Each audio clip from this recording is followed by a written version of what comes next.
If you want to look this good coming out of the water, you need two things: a great body and great swimwear. Well, I can't help you with the former, but in this video I'm going to tell you about the trunks, shoes and shirts and everything else that you need to look great this summer. Pools and beaches are seldom havens of men's style, and without the opportunity to wear more than one or two garments, we have fewer ways to express our sartorial flair. But in today's video, I'm going to help you navigate the choppy waters of swimwear like a gentleman.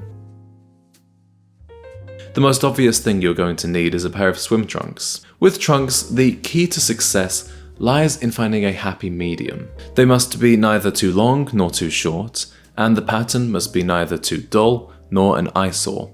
So let's talk about length first. For most men, an inseam of either 5 inches or 7 inches will work best. Inseam simply refers to the measurement from the top of the crotch to the bottom of the short. These trunks I got from Abercrombie have a 5-inch inseam. As you can see, they fall nicely above my knees, but they aren't riding up my groin. If you are in fantastic shape, perhaps you could pull off a 3-inch inseam, but this can look quite homoerotic. For a gentleman who is self-conscious about his body, perhaps a 9-inch inseam is the longest you would want to go. I really wouldn't recommend going any longer than that. Shorts falling past the knee is a sure sign of poor style, and that includes board shorts. If you're not actually surfing, there's no excuse. Now let's talk colors and patterns. Being both too conservative and too flamboyant are mistakes that men make with their swim shorts. Black is a dull color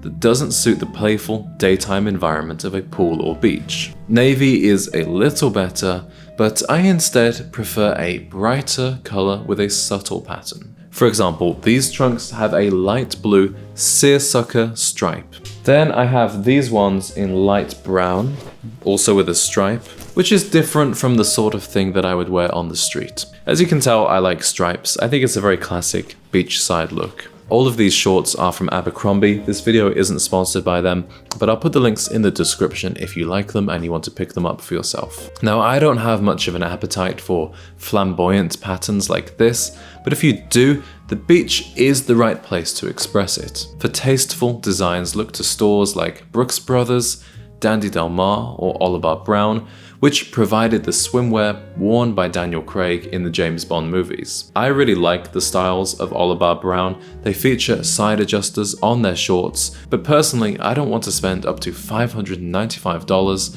on something that I'm only going to wear for a few days of the year. So this is where I take my rare dip into the world of fast fashion, as I have with this Abercrombie haul. The final detail of swim shorts to pay attention to is an important one. That's the fastening of the shorts at the waistband. Overall, a button is more elegant than a drawstring, but a drawstring is the norm and it can still look good. If you do have a button, I think an offset button placement or 2 buttons, like you see on these vintage-inspired Speedos, adds an extra dimension of style.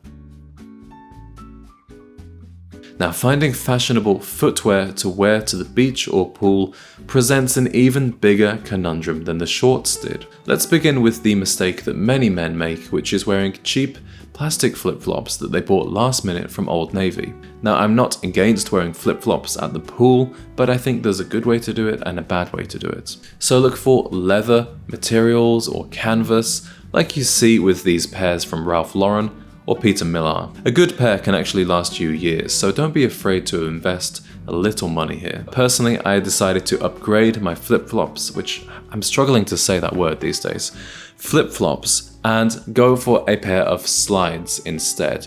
So slides are generally quite trashy, but I think having the leather cross strap here and the cork footbed makes them look a little bit more refined. They're understated and perhaps a little dressier, and the cork sole does provide quite a good cushion. So sandals these days mostly have a bad reputation thanks to styles like this. Personally, I would leave the sandals to the older gentlemen, and if you are going to wear them, I would go for leather straps with buckles, Definitely not fabric and Velcro. And of course, never ever wear Birkenstocks. Now, because we're going to be wearing open-toe footwear, it's important to get a pedicure before going to the beach or the pool. It's going to be one of the few times where strangers are looking at your feet and you don't want to have anything offensive about them. Which, when you look at most people's feet, there normally is. And if you want to see more of my feet, you can click the link in the description.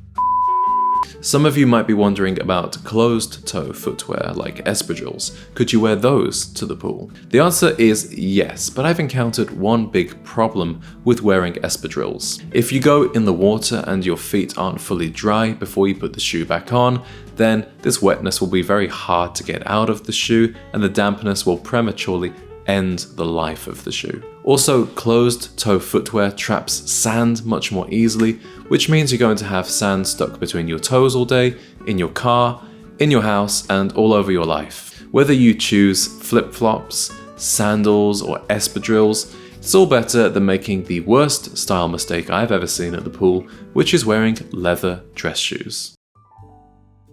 Every beach trip or pool day needs a shirt that you can slip on and off. A lot of guys wear old t-shirts, but a gentleman chooses something specific for the occasion. So this is the perfect environment to wear a camp collar shirt, also known as a Cuban collar shirt. So I chose this one in dusty blue because it matched all the different colors of shorts that I bought.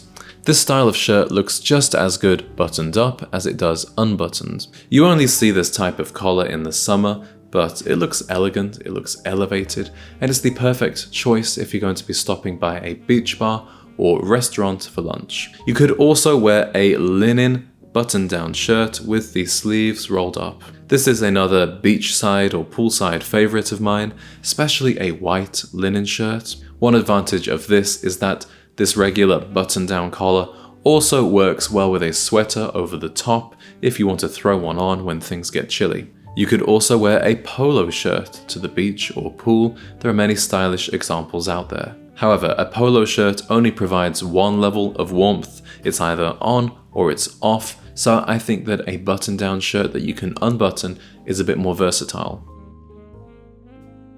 We can't wear a tie or pocket square to the beach, so how can we elevate our outfits? I think accessories are all the more important when it comes to swimwear because they give us an extra opportunity to express our style. Now, I never wear a chain, necklace, or bracelet day to day, but when I'm at the pool, I do. Just wearing shorts and a shirt can be pretty boring, so jewelry gives the eye something extra to look at. Just make sure your jewelry is waterproof.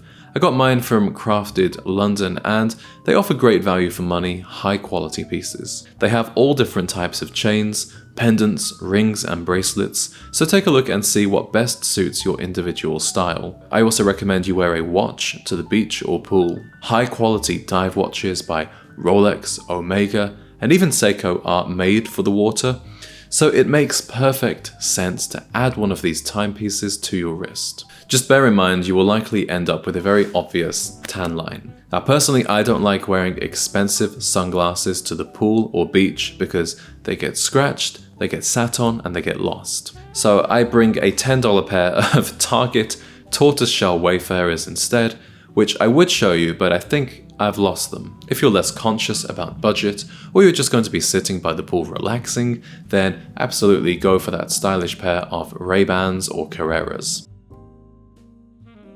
Gentlemen, let me know in the comments if you are heading anywhere exotic this summer where you will get the chance to show off your beachside style. Now, another popular activity over the summer is going to concerts and festivals. If you want to dress and behave like a gentleman at these events, then be sure to watch my guide as soon as this video ends. Thank you for joining me today, and I'll see you in the next one.